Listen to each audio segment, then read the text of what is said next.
എന്റെ കേസിൽ എന്താ ഞാനുള്ള സമയത്ത് ജനക്കൂട്ടം വരാറില്ലേ? അത് സത്യമല്ലേ? എന്റെ കേസില് ഇപ്പൊ വടക്കൻ വീരഗാഥ എന്ന സിനിമയുടെ ഒരു റീ റിലീസുമായി ബന്ധപ്പെട്ട് അതിന്റെ കൂടെ എല്ലാ കാര്യങ്ങൾക്കും നിൽക്കാനായിട്ട് രമേശ് ചേട്ടന് പറ്റിയിട്ടുണ്ടായിരുന്നു. ഞാനാണ് അതിന്റെ പൗരധർമ്മമാണല്ലോ. ഇനി റീ റിലീസ് ഇനി വരണം എന്ന് ആഗ്രഹിക്കുന്നു. ഞങ്ങൾ ഇതൊന്നും വേണ്ടാട്ടോ, നീ ചായ അടിച്ചാ മതി, നീ എന്നെ അടിക്കാൻ നിൽക്കണ്ട. Okay, 4K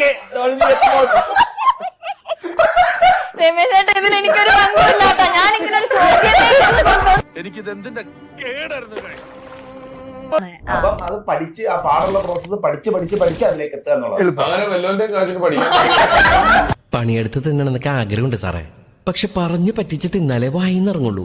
ശീലായിപ്പോയി. മാറ്റിക്കോളാം. മാറ്റണ്ട. രക്ഷപ്പെട്ടാ മതി.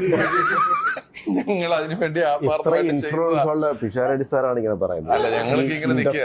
ഇൻഫ്ലുവൻസ് ഉള്ളു, പടമില്ല. എന്നെ മനസ്സിലായോ? കൊതുകിനെ മരുന്നടിക്കാൻ വന്ന ആളല്ലേ? പ്രോഗ്രാംസിലേക്ക് ഒരു പ്രത്യേകതരം ഹാപ്പിനെസ് ഞാൻ നിങ്ങളിൽ കണ്ടു. ഞാൻ ചേട്ടനിലൊക്കെ പാടുന്നു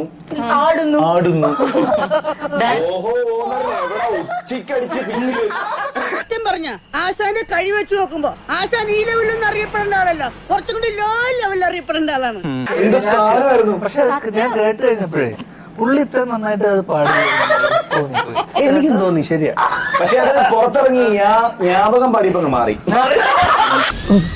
ഒരു കയ്യബദ്ധം നാറ്റുക.